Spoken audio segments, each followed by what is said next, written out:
The angle on this is so wide. I don't know why you can see all the way over there. Once again, I don't know what my hair is doing. I never do. I am not in control of it. So, that's great.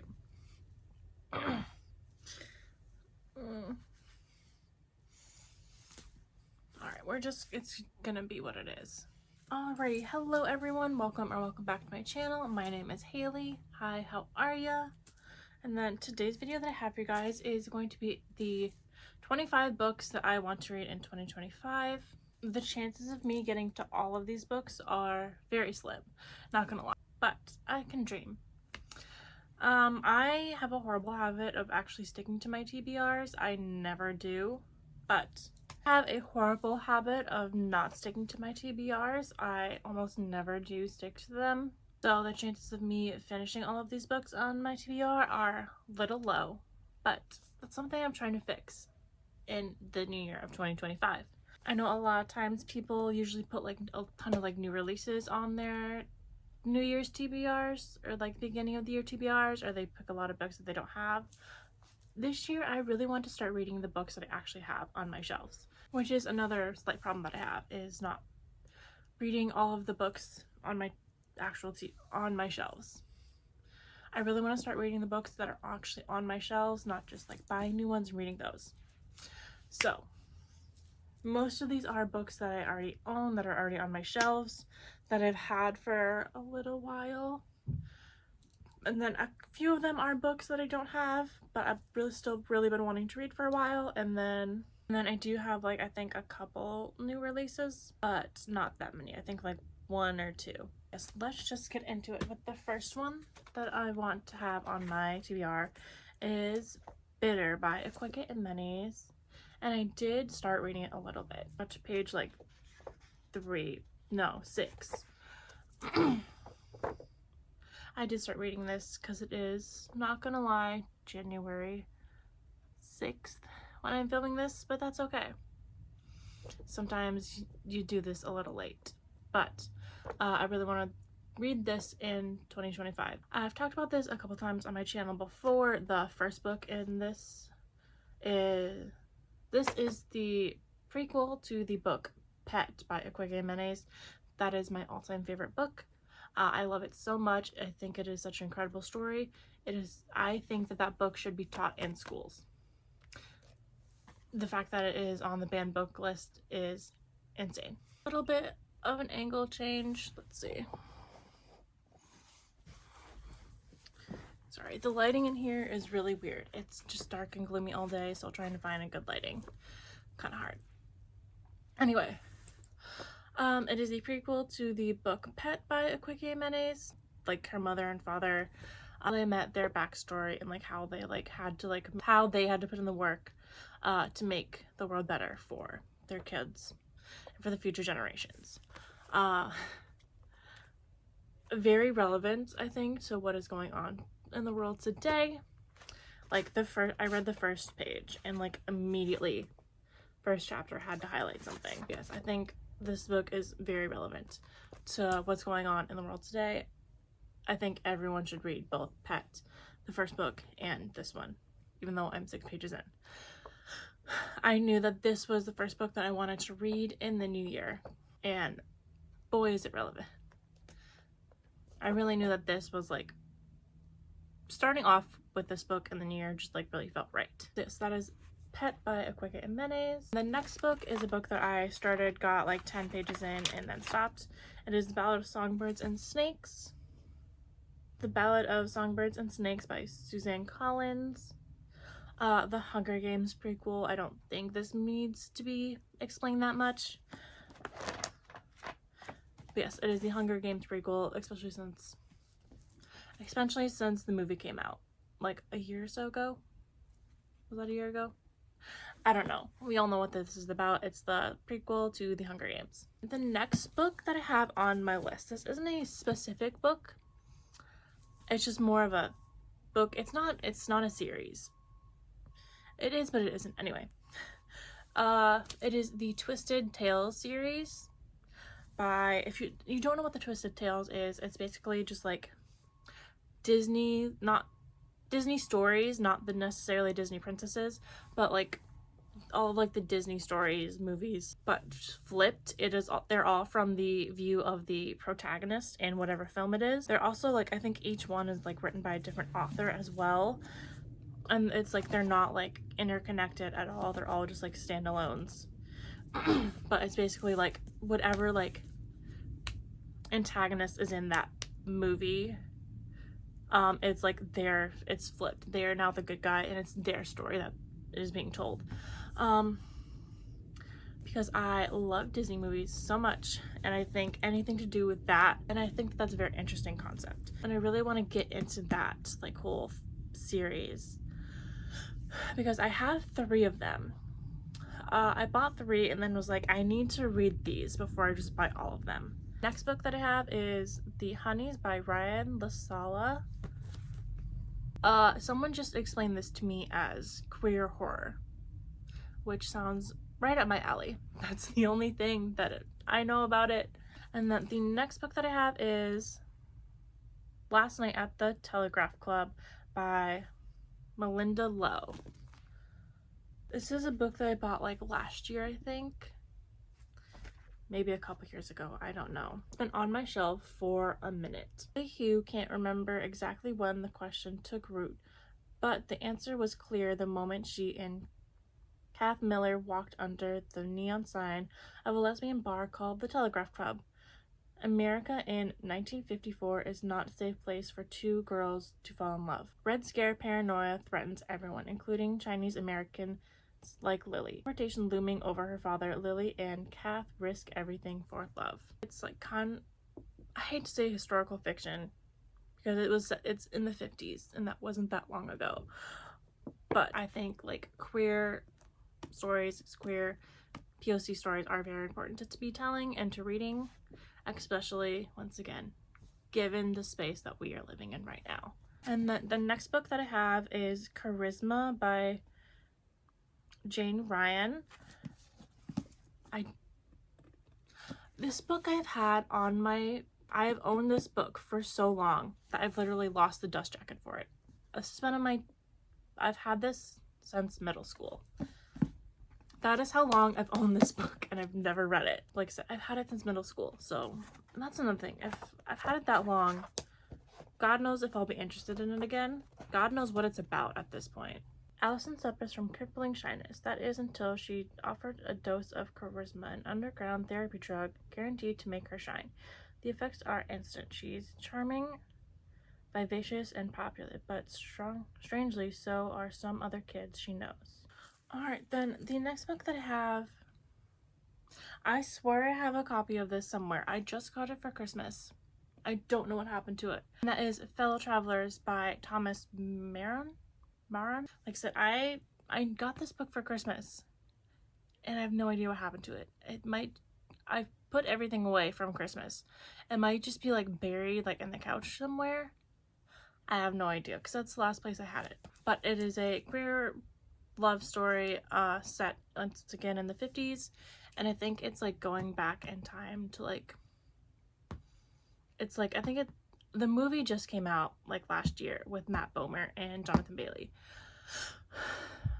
but it's like, I think it's like their love story, like going back in time, like kind of like going through like what they wish they could have been. Like I said, I know I have that book somewhere, just cannot find it right now. And with that being said, let's go through all of the books that I don't currently have but would like to read in the year of 2025. Darling Venom by Parker S. Huntington. It is about the 2 main characters. They both end up wanting to like unalive themselves. They go up onto the roof of a building. Both of them are surprised that another person is there, so they decide that every year on that day that they will like meet up at that roof, check in with each other, see how the other one is doing, until eventually 3 years later one of them doesn't end up making it to the roof, and I guess it's like a story of like trying to figure out like what happened to that character. The next book that I have on my list that I don't actually have is Slewfoot by Brom. This is like a book that I see like every time I go into Barnes & Noble. Just haven't bought it yet. I was actually going to go in and buy it the other day, but for once, of course, the time I actually want to buy it it's gone. Basically, it's set in like the 1600s and this like Puritan village. Something ends up getting conjured into the woods. Something dark ends up getting conjured into the woods, and all of the like Puritans are like, obviously all of the Puritans are like terrified, not wanting anything to do with it except for this one woman who was recently widowed. That's a tongue twister. She ends up going to the dark entity and feeling like that's the only thing that she can confide in. The next book that I have that is on my list that I don't actually own is Shot in the Dark by, I think, Mary Dublin. This book came across my For You page on TikTok, and it was like her talking about it, and basically it's described as like if Dean Winchester from Supernatural was a fairy, which perfect for me. I love Supernatural so much. Such an incredible TV show. I love Dean Winchester, one of my favorite fictional characters ever. So that sounds perfect for me. Say less. There is one new release that I'm wanting to get for 2025, and that is Deepen by Ali Hazelwood. I know a lot of people have been talking about this, so won't say too much about it, but basically it's just like a romance, like a swimming, like sports romance. Now back on to the physical books that I own. The Perks of Being a Wallflower by Stefan Krosky. The character Charles is like writing letters to himself, like talking about like what he's going through. And then next up I have Wicked by Gregory Maguire. Don't think that's how you pronounce his last name, but yes, I absolutely love Wicked. I've seen the play like 3 times now. Went and saw the movie at the week it premiered. Loved it so much. I've always wanted to read the book. I actually now own 3 copies of it because I have like the first copy I bought was like the original, like has like the original like play musical cover with a bunch of like photos from the musical, and then I bought this one once the movie came out and they had this movie cover edition, and then for Christmas my dad bought me the box set of all 4 of the Wicked books. So now I have 3 copies of this, so there's no excuse for me not to read it. And next up is these next 3 I feel like were very popular like last summer. I just never, not last summer, 2 summers ago, I don't know, 2023 summer is when these became like really popular and everyone was reading them.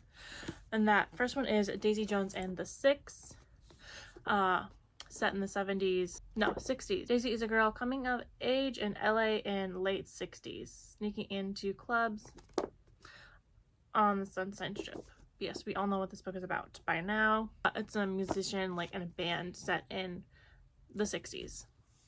So yes, I really need to read this. And then the next one is a book that was popular a little while ago, which is Bunny by Mona Award.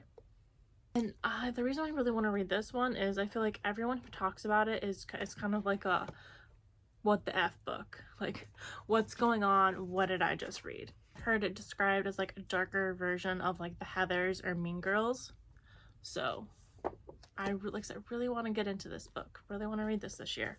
The next book we have that was popular a couple years ago, that I feel like even though it was popular a few years ago, at least the people that I like, the book talkers and booktubers that I watch, don't really stop talking about this. Magnolia Parks by Jessa Hastings. I actually bought all 5 of the books. First off, I think we can all agree that the current covers that they're doing are awful. Compared to this, this is a work of art, so I don't understand why the switch to the current covers happened. Anyway, with that being said, I absolutely refuse to get the current covers. They are gross. I don't want them. So I found on Amazon like the first 4 were on sale for like $100 together. So I immediately had to buy this before I couldn't get the original covers anymore. Because like I said, my earring fell out. And yes, I know it's like the same story, it doesn't matter, but like, this is just, like I said, this is so, I don't know how you can go from this to this. And then the next up that is pretty popular that I got but just was kind of scared to read it, wasn't quite ready, and that is A Little Life. I think, once again, we all know what this book is about. It's like incredibly sad, earth-shattering. You're not gonna have a good time while you're reading this, but yet we all want to read it. Yes. And then the next one I have is Gone to the Wolves by John Rhine. Right. This is a book that I bought last year. Kip, Kyra, and Leslie are outsiders, even in the metal scene they love. In arch-conservative backwoods Florida in the 1980s, just listening to heavy metal can get you arrested. But the risk is worth taking because music is what leads them to each other. It's kind of like giving the vibes of like Footloose, I feel like 80s, like not being able to listen to certain types of music. I also want to get a copy of this for my dad, even though he doesn't really read a ton of like fiction. He mostly just reads nonfiction, but I feel like he would really like this story just based on that first paragraph, because that was him. Just like heavy metal and like a more conservative upbringing. There are like dust particles flying. I don't know if you could see that, but anyway. But yeah, he listened to heavy metal a lot, which in turn I grew up listening to heavy metal a lot. Yeah, because my dad grew up listening to heavy metal. Like, that's the music that he really loves. That's what I grew up listening to, whether I wanted to or not. So reading this, I feel if we both read this together, I feel like that would be fun. Some bonding that we could do. Which, given that one, brings us to all of the nonfiction books that I have. Because I do have a couple of musical nonfiction ones. First up is This Woman's Work, Essays on Music. This book is basically just a bunch of essays about like women working in the music industry. This woman's work seeks to confront the male dominance and sexism that have been hard-coded into the canons of music, literature, and film, and has forced women to fight pigeonholing or being sidelined by carving out their own spaces. And then next up is Songs That Explain the 90s by Rob Harvella. Like, once again, very big music fan. I love like music. Love learning about music. Got that from my dad. So probably will give this to him once I'm done with it as well. The 90s were a chaotic, gritty, and utterly magical time for music. A confounding barrage of genres and lifestyles and superstars. From grunge to hip-hop, R&B, to rambunctious ska punk. From Axel to Kirk to Missy to Santana to Tupac to Britney. In 60 Songs That Explain the 90s, Ringer music critic Rob Harvell imagines all the earwormy, iconic hits Gen Xers pine for with vivid historical storytelling, sharp critical analysis, ramped looseness, and reeling personal ruminations on the most bizarre, joyous, and insatiable songs from a decade we both regret entirely and miss desperately. So yes, next up is another book that I've had on my physical TBR bookshelves for a long time, and that is Please Kill Me, the uncensored oral history of punk. So yes, this is all about like punk music, the punk scene. My foot's falling asleep.